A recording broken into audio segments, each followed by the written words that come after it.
Ahora vamos con la sección de Javier y sus noticias del misterio. A ver qué nos cuenta hoy. Hola y bienvenido, Javier. Hola, muy buenas, Víctor. Encantado de estar aquí otra semana más. ¿Qué tal? Hola, muy bien. Pues nada, Javier, ¿qué noticias nos vas a contar hoy? Pues mira, vamos a hablar de la SpaceX Starship, la nave de Elon Musk para ir a Marte. Ya ha sido mostrada en sociedad y vamos a comentar un poquito lo que han enseñado, cómo la han fabricado, de qué partes consta esta nave y vamos a hablar un poquito de ella, de momento lo que sabemos hasta ahora. También vamos a hablar sobre un barco fantasma que llevaba desaparecido durante más de un siglo y ha sido encontrado hundido, obviamente, bajo el agua, y las primeras noticias que nos han llegado acerca de él. También vamos a comentar que han sido vistas por primera vez las 12 galaxias más antiguas que se habían encontrado nunca, de los principios del universo. Y cuando digo principios del universo es de hace unos 800 millones de años. También vamos a hablar de un planeta gigante que es el GJ3512b, que según las teorías que existen hoy en día de los astrónomos no debería estar ahí, no podría existir, pero está ahí y lo han encontrado. Y por último vamos a citar algunos mitos y realidades de las profecías climáticas. Y cuando digo mitos y realidades quiero que se me entienda bien. Hay algunas cosas que se han constatado y otras que se dijeron y que no han sido del todo verdad o que no han llegado todavía a ser verdad. Vamos a comentarlas un poquito para que veamos que esto del cambio climático ya viene de lejos. Muy bien, pues bueno, pues empezamos ya con la primera noticia y es sobre SpaceX y la intención de querer llegar varias veces con la misma nave hasta Marte de Elon Musk. ¿Qué nos cuentas sobre esta noticia, Javier? Pues mira, podríamos decir que Elon Musk tiene un plan, ¿no? Y su plan sería, para poder hacer toda esta sucesión de viajes continuos, su plan principal es multiplicar por 1000 la capacidad de carga de todos los cohetes de este planeta. Para poder conseguirlo, SpaceX está construyendo este sistema de lanzamiento que va a ser el más poderoso de la historia, llamado Starship Super Heavy. Cuando decimos Starship, digamos que esa palabra, Starship, sería la segunda etapa del cohete, que es una nave de acero inoxidable, que por lo que parece ser sería capaz de transportar hasta 100 personas en vuelos interplanetarios de larga duración. Y la otra parte, que sería la primera etapa del cohete, es esto llamado Super Heavy, que sería un enorme lanzador de 37 motores que insertaría la Starship en órbita y minutos después regresaría a tierra firme. Elon Musk ha presentado este primer prototipo a escala real de Starship y que ha sido construido en tan solo 5 meses en la costa de Texas. El evento, ¿no?, de la presentación sobre todo sirvió para repasar esa hoja de ruta que ya teníamos más o menos clara, pero que terminó de dejarla clara él, ¿no?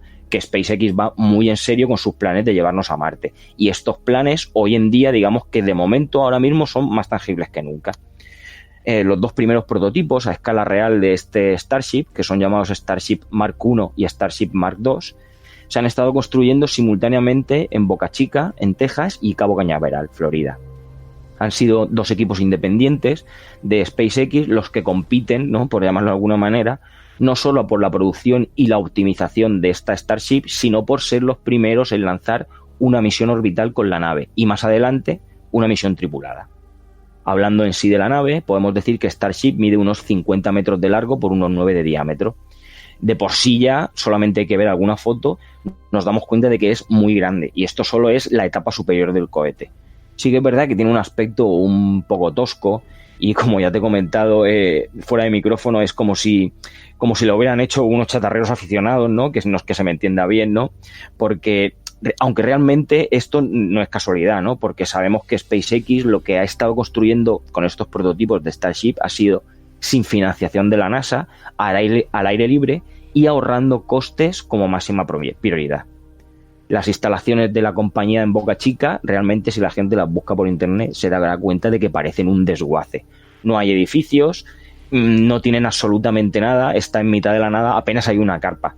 Pero sin embargo, las pruebas del cohete avanzan muy rápido y las técnicas de fabricación van mejorando. En palabras de Elon Musk, según ha dicho él, están mejorando el diseño y la producción exponencialmente. Así que cuando llegue el momento, la MK3, o sea, el tercer prototipo de esta nave, será más fina y por lo tanto más ligera y más barata. Hablando de las que ya sabemos, de esta Starship MK1, pesan alrededor de unas 200 toneladas, pero la versión final lo que quieren es que tenga una masa de unas 120. Quieren intentar conseguirla a 99, pero eso va a estar bastante difícil.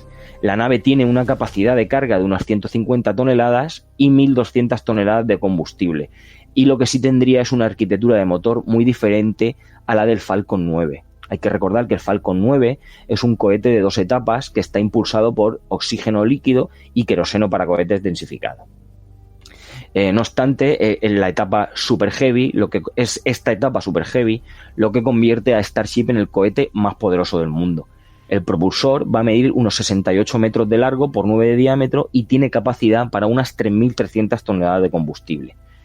Y te voy a decir que eso no es todo lo sorprendente, ¿no? Lo que sí que es realmente sorprendente es si le miráramos bajo de la falda, por decirlo de alguna manera, porque tiene nada más y nada menos que 37 motores Raptor. Son tantos motores que la tasa de producción de motores es el mayor, problema al que se enfrenta SpaceX en el desarrollo de la Starship. Según Elon Musk, su nave, ¿no? O sea, esta etapa Super Heavy, necesitaría un mínimo de 24 motores para despegar, por lo que SpaceX tendrá que fabricar alrededor de 100 motores Raptors cuando el tercer prototipo, la Mk3, esté lista. Hay que decir que la tasa de producción actual de estos motores es de un motor cada 8 o 10 días. Pero ya les han dejado claro a los fabricantes que esa cifra debe reducirse a solo 2 días. La nave Starship sí que es verdad que ahora es más barata y más fácil de producir que cuando empezaron la fabricación. El mayor cambio que sufrió, digamos que fue al abandonar la fibra de carbono, que era con la que en principio se iba a fabricar, en favor del acero inoxidable 301.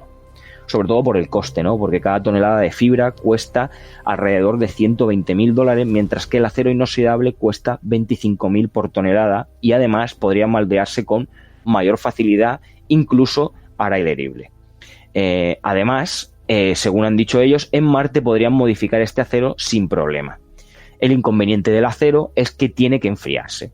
Así que la Starship va a llevar un sistema novedoso, una especie de escudo térmico, ¿no? Hecho con unas losetas de cerámica que parece ser que van a ser ligeras y bastante fáciles de producir, de instalar, incluso de mantener, pero que según han dicho ellos van a ser muy resistentes a las grietas.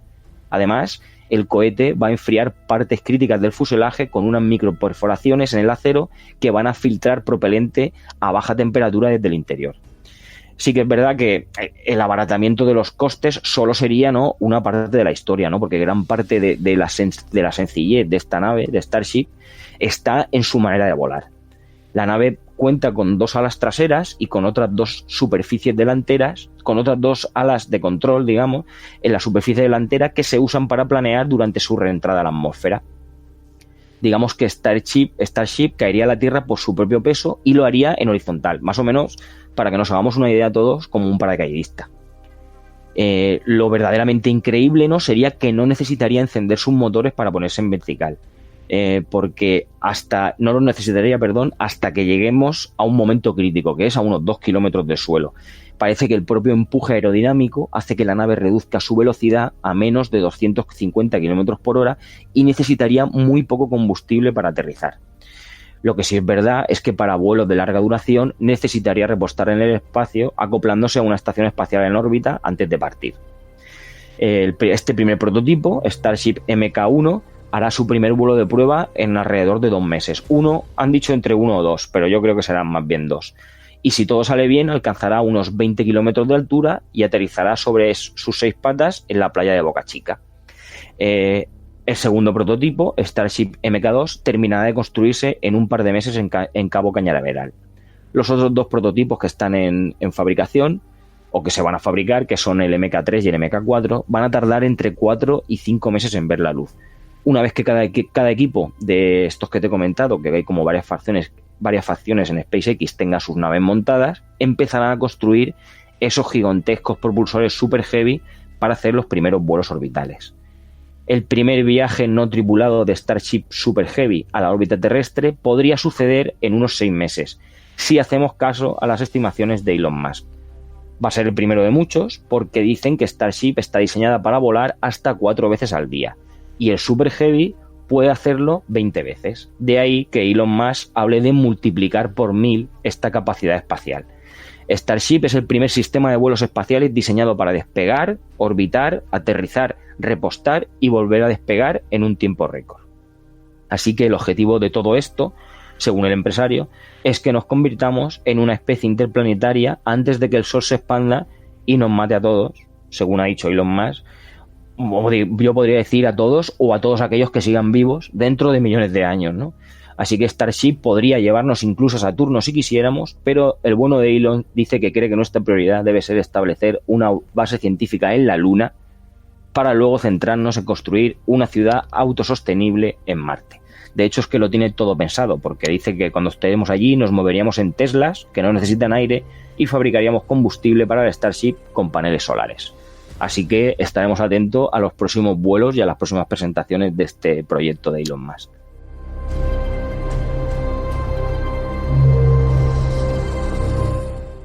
En la siguiente noticia nos vas a hablar de un barco fantasma que lleva perdido más de un siglo y que un equipo de cazadores de buque lo ha encontrado. ¿Qué nos puedes contar de este barco fantasma, Javier? Sí, pues mira, tras abandonar, la verdad es que la historia es muy curiosa y de momento la noticia no da para mucho porque ha sido encontrado, pero conforme vayan saliendo las deliberaciones lo volveremos a traer. Tras abandonar el área metropolitana de Duluth el 15 de septiembre de 1901, el buque Hudson atravesó, parece ser, una terrorífica tormenta y se hundió cerca de la costa de la península de Keweenaw, en el estado de Michigan. Desde aquel entonces, nadie había podido hallar el lugar donde yacían esos restos.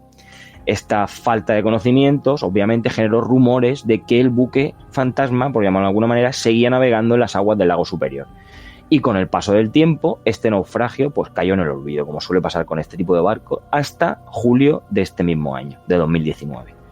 Los cazadores de buques naufragados, llamados Jerry Eliasson y Craig Smith, lograron descubrir la nave a unos 250 metros de profundidad y tras inspeccionar el área de su naufragio con ayuda de un sonar y una cámara. Eliasson y Smith sumergieron esta cámara en el lago superior y distinguieron esas 3 primeras letras del nombre escritas en el casco del Hudson.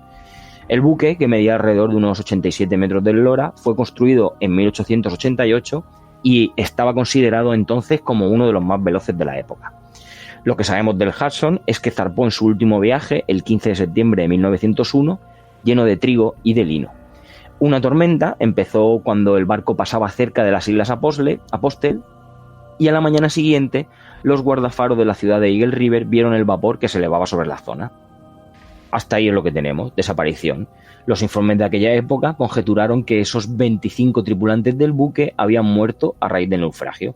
Sin embargo, el número exacto de víctimas se desconoce hasta el día de hoy, porque pocos cuerpos fueron hallados tras esa catástrofe. Así que este hecho lo que apoya es la hipótesis de que nadie sobrevivió, dado que los tripulantes se vieron atrapados en la bodega del buque cuando lo que intentaron fue bajar abajo para salvar este trigo y este lino de la tormenta.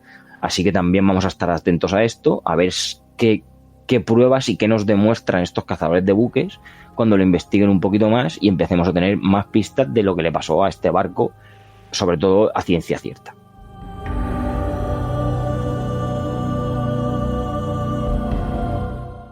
En la siguiente noticia nos vas a hablar sobre las 12 galaxias más antiguas jamás vistas.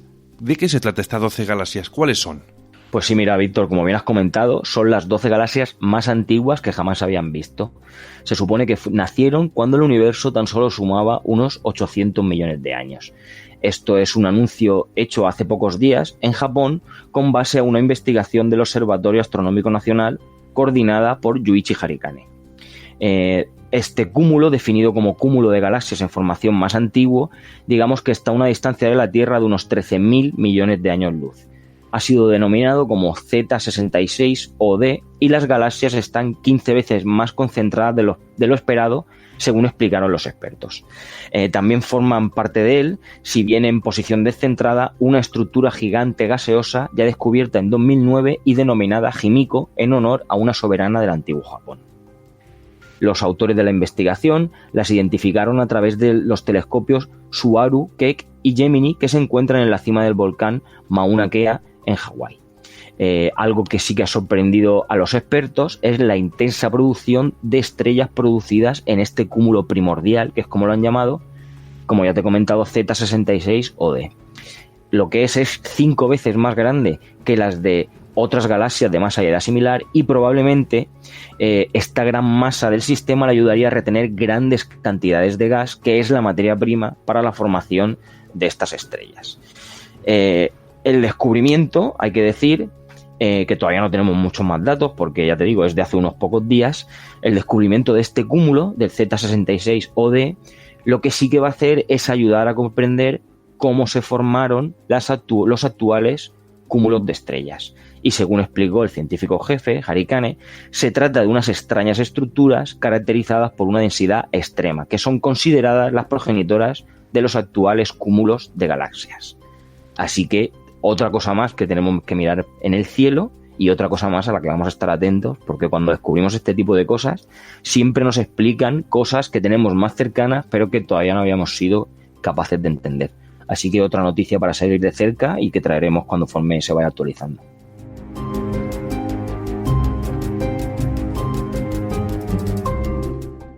Ahora nos vamos a ir con un planeta gigante que recibe el nombre GJ3512b. ¿Qué planeta gigante es este, Javier? Pues mira, para empezar, lo primero que tenemos que decir, Víctor, es que los astrónomos creen que, bajo las teorías actuales, para empezar, no debería existir, con lo cual ya es un acicate de que parece que conocemos muchas cosas cuando realmente no conocemos nada, ¿no? Este planeta gigante llamado, como bien has dicho, GJ3512b, digamos que sería similar a Júpiter, pero es inusualmente grande en comparación con la estrella en torno a la cual orbita. Y esto lo que hace es contradecir una idea ampliamente difundida sobre cómo se forman estos planetas. La estrella alrededor de la que gira, que se encuentra a unos 284 billones de kilómetros de distancia, es una enana roja tipo M, que es la más común en nuestra galaxia. Este hallazgo lo ha hecho un equipo internacional de investigadores y ha sido publicado hace unas semanas en Science. La creencia general hasta ahora era que estos planetas, como ya te he comentado, no podían existir. Pero lo de siempre, no podíamos estar seguros, porque las estrellas pequeñas son muy débiles, lo que las hace muy difícil de estudiar, a pesar de que son mucho más comunes que estrellas como el Sol.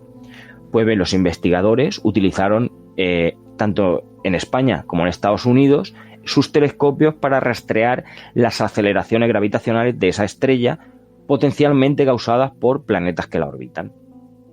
La enana roja que lo rodea tiene una masa mayor todavía que el GJ3512b, pero la diferencia en su tamaño es mucho menor que entre, por ejemplo, digámoslo, el Sol y Júpiter. La estrella tiene una masa que es como máximo, ¿no?, 270 veces más grande que el planeta. A modo de comparación, para que nos entendamos todos, ¿no?, digamos que el Sol es unas 1050 veces más grande que Júpiter. Los astrónomos han usado simulaciones por ordenador para construir sus teorías sobre cómo se forman los planetas a partir de las nubes o discos de gas y polvo que orbitan estas estrellas jóvenes, ¿no? Estas simulaciones predicen que muchos planetas pequeños deberían agruparse alrededor de pequeñas estrellas enanas del tipo M. Así que alrededor de estas estrellas solo debería haber planetas del tamaño de la Tierra o supertierras algo más masivas. Un ejemplo en la vida real que existe de verdad, de un sistema planetario que se ajusta a esta teoría descrita, es lo que comentamos de TRAPPIST-1 y TRAPPIST-2, que lo comentamos hace unos programas. Sin embargo, hay que decir que este GJ3512b es un planeta gigante con una masa aproximadamente la mitad de grande que la de Júpiter y, por lo tanto, al menos en este orden de magnitud más masivo de los planetas predichos por modelos, ¿no?, teóricos para una estrella tan pequeña. Así que el hallazgo lo que hace es desafiar la idea generalizada de la formación de planetas, que era conocida como esta acumulación de núcleos, ¿no? Así que, por lo general, lo que se piensa es que los planetas gigantes, ¿no?, comienzan su vida como con un núcleo helado, orbitando lejos en ese disco de gas, ¿no?, que rodea una joven estrella, y que luego crecen rápidamente atrayendo ese gas sobre ellos mismos. Pero los autores del estudio lo que argumentan es que estos discos alrededor de las estrellas pequeñas no proporcionan el suficiente material para que esto funcione. Digamos que, por lo contrario, ¿no?, lo que consideran es que es más probable que el planeta se haya formado repentinamente cuando ese disco se colapsa debido a su propia gravedad. Los autores, esto es un poco farragoso, pero son las explicaciones de los científicos, así que los autores de este artículo de Science lo que proponen es que este colapso, ¿no?, pudiera ocurrir cuando ese disco de gas y polvo tiene una parte de la masa, una décima parte de su masa de la estrella madre. Así que en estas condiciones ese efecto gravitacional de la estrella se volvería insuficiente para mantener ese disco. Así que la materia de ese disco se estiraría, por llamarlo de alguna manera, hacia adentro para formar un grupo unido por la gravedad que con el tiempo se transformaría en un planeta. La idea de este estudio lo que predice es que este colapso, por llamarlo de alguna manera, ocurre lejos de la estrella, mientras que los planetas pueden desarrollarse mucho más cerca.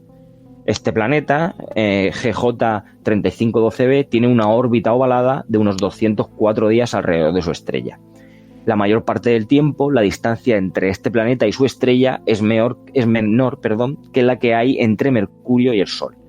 Esta órbita excéntrica de este gigante gaseoso apunta a la presencia de que podría haber otros planetas gigantes que orbitaran más allá y que podrían haber distorsionado su órbita.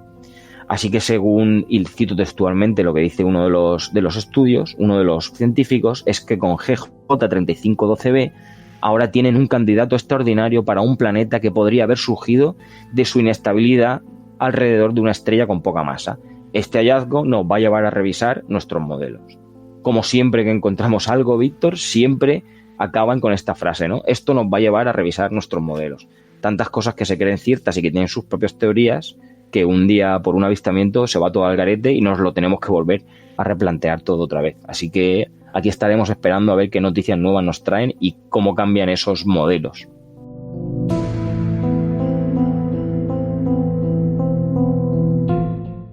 Y ahora ya vamos a por la siguiente noticia y la última, que habla sobre los mitos y realidades de las profecías climáticas. ¿Qué nos puedes contar de estas realidades? Porque es un poco atrevido este término. Exacto, sí. Cuando te lo he comentado ya te he dicho que digo realidades porque hay algunas cosas que sí se pueden constatar en cuanto hablamos de calentamientos globales y todo este tipo de cosas, ¿no? Y sobre todo cuando digo realidades es porque ahora voy a empezar a decirte desde los años 70 y seguramente mucho más atrás, ¿no? Pero las cosas más conocidas de los años 70 en adelante, como ya empezaban a decirnos qué pasaba con ciertos cambios o qué podía pasar. Sí que es verdad que algunas profecías eran súper desastrosas y muchas no se han constatado, y luego otras que van por el camino de hacerlo o que todavía no lo han hecho o que están lejos. Hay de todo. Así que cuando digo realidades, que nadie me malinterprete, me voy a limitar a decir lo que hay. Y ya entrando en la noticia, digamos que la última y apocalíptica, entre comillas, comparecencia de Greta Thunberg, que no sé si nuestros oyentes la conocerán, pero Greta Thunberg es una activista medioambiental sueca que tiene 16 años y que se centra en los riesgos planteados por el cambio climático, ¿vale? Esta Greta Thunberg ha comparecido ante la ONU y ha vuelto a poner de manifiesto ese marcado tono alarmista del activismo climático. En este sentido, lo que podríamos decir es que la intervención de esta joven sueca no supone ninguna novedad. Las predicciones climáticas apocalípticas llevan sucediéndose cientos de años y han sido especialmente recurrentes durante este último medio siglo. Si nos vamos remontando hacia atrás, ¿no? Quizás la raíz de todo este pensamiento esté incluso en algunos escritos de Confucio en el siglo VI o de Platón o Aristóteles, ¿no? En el siglo IV. Pero en clave moderna, ¿no? Merece la pena empezar por Thomas Malthus, que desarrolló su obra entre la segunda mitad del siglo XVIII y la primera del siglo XIX. Sus escritos mostraban un gran pesimismo sobre la capacidad de proveer a una población creciente de alimentos. Y tanto alimentos como ropa, vivienda o incluso energía. Eso era especialmente porque Malthus creía que el deterioro medioambiental sería tan pronunciado que terminaría derivando en hambrunas varias. En noviembre de 1967, el biólogo Paul Ehrlich anunció un colapso global que, según sus cálculos, ocurriría antes de 1975. Entre sus predicciones estaba un aumento exponencial de las hambrunas que no solo afectaría al mundo pobre, sino también a países ricos como Estados Unidos. Pues bien, este Ehrlich, 2 años después, insistía en que el problema de fondo era que si seguíamos esperando a convencer a todo el mundo de que este problema era real, acabaríamos todos muertos. La solución preferida de Ehrlich, era esterilizar a todo el mundo y el controlar a la población a escala global. Pero el tiempo ha puesto de manifiesto la falsedad de estas premisas. La producción de alimentos se ha multiplicado y la población ha crecido exponencialmente, pero las hambrunas, aunque parezca mentira, se han reducido y la tasa mundial de pobreza ha caído de manera pronunciada hasta situarse por debajo del 10%. Y cuando digo esto, no quiero decir que esté bien que sea el 10%, debería de ser 0, ¿vale? Pero sí que es verdad que estas previsiones de este biólogo no se han llevado a cabo. Hablando más sobre más gente, en 1970 el científico James P. Lodge recibió una amplia cobertura mediática cuando afirmaba que la polución del aire podía acabar con el Sol y causar una nueva edad de hielo a comienzos del siglo XXI. Otra figura que fue clave fue Rasul, de la Universidad de Columbia, que también suscribía la tesis de este enfriamiento y anunciaba que para 2020 un desplome de la temperatura global de unos 6 grados centígrados. O sea, algo similar afirmaba la Universidad de Brown, que en 1972 envió un informe a la Casa Blanca para alertar de un colapso climático y socioeconómico inminente. O sea, aquí ya tenemos, te he citado a 3, que los 3 estaban convencidos de que iba a llegar ese enfriamiento a nivel mundial. También la revista Time alertaba a la llegada de una nueva edad de hielo, apoyándose en pensadores como George J. Kukla. Así que decir que lejos de haberse producido este enfriamiento que anticipaban los científicos, hoy se registran temperaturas ligeramente superiores a la de los años 70. Y cuando digo ligeramente, es alrededor de unos 0,2 grados centígrados más, siempre hablando según datos de la NASA. Mientras la tesis del enfriamiento ganaba estos adeptos, ¿no? Paul Ehrlich seguía siendo el alarmista climático de referencia y ese mismo año anunciaba que Estados Unidos tendría que racionar el consumo de agua y alimentos a lo largo de los años 70. En paralelo, el biólogo de Stanford anunciaba que la muerte de los océanos en menos de una década. Pues bien, vuelvo a decir, nada de esto sucedió en los años 80, de modo que ese alarmismo climático fue girando, como suele pasar muchas veces, hacia otros temas de debate. Así que a mediados de los 70 la preocupación se dio la vuelta mirando a la capa de ozono.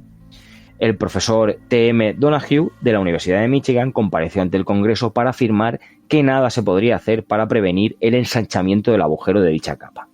Pero la evidencia presentada recientemente por la NASA muestra que dicha superficie se ha reducido progresivamente desde mediados de los años 90.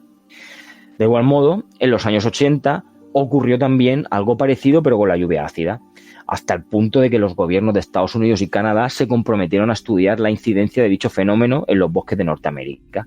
Sin embargo, tras una década de estudio y una inversión pública de $540 millones, la élite científica estadounidense terminó comprobando que el alcance del problema era mucho más limitado de lo que al principio se había afirmado. Un científico de la NASA, James Hansen, tomó el testigo a finales de los años 80, anticipando una generalización de las sequías en Estados Unidos. Pues bien, desde entonces las precipitaciones se han comportado con normalidad. De hecho, lo que ha pasado es que han aumentado un 30%, tomando de nuevo los promedios de otras épocas anteriores y dejando atrás esa caída que se había observado de manera puntual en los años en los que Hansen popularizó sus tesis apocalípticas. Algunos años después, Hansen alertó de un súbito aumento de las temperaturas que serían extremadamente cálidas en el suelo estadounidense, apuntando, por ejemplo, que en Washington viviría unos 85 días al año con más de 32 grados centígrados frente a los 35 días al año que tenía de promedio histórico. Pues bien, la serie muestra una tendencia descendente hasta el punto de que hoy se registran, en vez de esos 35 días al año que tenía, 25 días al año con esa temperatura tan alta. Hablando de otra persona que también lanzó estos alarmismos, Hussein Sibat declaró en 1988 que las Islas Maldivas terminarían sumergidas en 2020. Noel Brown, del Programa Medioambiental de la ONU, fue más allá todavía y en 1989 sugirió que algo parecido podría ocurrir en Bangladesh o en Egipto a comienzos del siglo XXI. Algo parecido defendió James Hansen, que volvió otra vez a la palestra para afirmar que parte de Nueva York estaría bajo el agua en 2010 o el 2020. El alarmismo climático no terminó ahí. En los años 90 siguieron produciéndose predicciones apocalípticas, mientras que en la primera década del siglo XXI se popularizaron las tesis de Al Gore, que es el ex vicepresidente de Estados Unidos, que produjo el derretimiento de la capa de hielo del Polo Norte en 2018, previsión que luego revisó para anunciar que tal evento se produciría en 2014. Así que volviendo a todo esto que te he dicho, son gente que lanzó esas profecías climáticas, ¿no? Y no acertó, ¿no? Gracias a Dios, no acertó, porque son todas muy alarmistas, ¿no? Pero volviendo al discurso de esta Greta Thunberg, digamos que su última comparecencia en la ONU a ver cómo lo puedo explicar, sería la gota que colma el vaso, ¿no? Puesto que esta joven activista, para empezar, hay que decir que tiene 16 años y ya lleva más de un año, por ejemplo, sin ir al colegio y participando como invitada en foros, cumbres y parlamentos europeos, ¿no? En su caso, la sombra de la sospecha gira en torno a los intereses que rodean su campaña por el planeta, y cuando digo campaña por el planeta lo pongo entre comillas, puesto que diversas investigaciones han puesto de manifiesto los vínculos entre esta Greta Thunberg y la industria verde, ¿no? En el caso de Thunberg, el grueso de su discurso consiste en erigirse como esa portavoz de la juventud mundial y lanzar muchos reproches a la población adulta en general y a los líderes políticos en particular. Algo parecido ha ocurrido esta semana en su paso por la cumbre de la acción climática de la ONU. Esta vez su discurso ha sido especialmente emocional y volvió a girar en torno al hecho de que, en su opinión, los científicos tienen todas las respuestas necesarias para resolver el cambio climático. Pero además, los discursos son muy emotivos, ¿no? Porque culpa a los políticos de robarle sus sueños, de robarle su infancia, de llenarlo todo de palabras vacías. Así que esta Greta Thunberg criticó que ante una extinción masiva seguimos hablando de dinero y contando cuentos de hadas sobre un crecimiento económico eterno. Que yo no digo que no tenga razón, ojo. Simplemente lo que hay alrededor de esta niña ya empieza a ser un poco sospechoso, ¿no? Por todas las empresas verdes, entre comillas, que se han acercado a ella y que la tienen como su propio portavoz, ¿no? Así que mucho más allá de los reproches a la clase política, ¿no? El discurso de esta niña empieza a revelar su creencia en esa incompatibilidad en crecimiento-sostenibilidad, ¿no? Ella condena el dinero y su referencia al crecimiento económico eterno como si fuera un cuento de hadas, y muestra que en esencia el pensamiento de la joven niña sueca gira en torno a esa idea de que la economía de mercado, como todos la conocemos, no es compatible con esta mejora medioambiental. Y esto choca con la evidencia disponible, ¿no? Que acredita que una clara mejoría verde en las economías más liberales del planeta sería lo suyo, ¿no? Sería lo que tocaría, ¿no? Lo que debería pasar. Es más, aunque esta Greta Thunberg haya centrado sus protestas en estas economías de Occidente, lo cierto es que la evolución de las emisiones de CO2 y otros gases de efecto invernadero ha sido especialmente positiva en dicha región del mundo. En la Unión Europea, por ejemplo, estas emisiones de CO2 han bajado un 30% con respecto a los datos que se registraban hace medio siglo. Y ahora que ya he terminado la noticia, vuelvo a decir lo mismo que he dicho al principio. No quiero decir que la niña no tenga razón y lo que diga no esté bien hecho. Y cuando he dicho el enunciado de mitos y realidades, me refiero que hay muchas veces que todo es demasiado alarmista cuando hay cosas que poco a poco van mejorando. Que tenemos que mejorar mucho y muchas cosas de golpe, porque el cambio climático es una realidad. Pero aún hay pequeñas cosas y pequeños pasos que nos van acercando un poco más y parece que empezamos a hacer algunas cosas bien. Empezamos a hacerlas. Tenemos que seguir progresando, ¿no? Para llegar a ese punto en el que no va a poder ser, ¿no? Porque además cuando hablamos de cambio climático tenemos que entender que el mundo, el planeta en sí siempre tiene esos ciclos, ¿no? En los que entran, que es el calentamiento y el enfriamiento global y tal. Pero lo que yo me refiero es que no me gusta cómo huele lo que hay alrededor de esta niña. Así que vamos a estar atentos también a todas sus futuras charlas, porque habrán, y estaremos atentos a todo lo que venga a decir y cómo se lo toman los gobiernos, que hasta el momento se lo están tomando bien, porque por lo menos le permiten entrar y dar su discurso. Gente que a otro tipo de gente que digamos que está en el mismo espectro de esta tecnología verde, entre comillas, no le dejan. Así que vamos a estar atentos a ver qué más nos trae esta Greta Thunberg. Muy bien, bueno, quizás esta niña tenga algo de razón y lo que pasa es que tenga ciertas lacras alrededor de ella, ciertas lapas, más bien diría yo, que se están aprovechando de su buena voluntad, su buena fe, por querer solucionar los problemas climáticos del planeta y quieran sacar su pequeño beneficio. Ya sabes que, somos egoístas y es así, la humanidad es así. Javier, muy, muy entretenidas las noticias que nos has traído hoy. Nos has dejado muchas puertas abiertas y que esperamos que vuelvas para que nos las puedas cerrar en esas noticias que nos has dejado con ganas de más. Claro que sí, sabes que yo todas las puertas que dejo abiertas no me olvido, no cierro, no soy de tirar la llave, ¿no? Están abiertas de verdad y yo siempre me quedo con las noticias que dejo a medias, por llamarlo de alguna manera, para en cuanto tengamos cosas nuevas y cosas que contar, sabes que las traeré encantado, claro que sí. Muy bien, Javier, pues nada, que tengas una muy buena semana y nos vemos en el próximo programa. Muy bien, un saludo, Víctor, a ti y a todos los oyentes.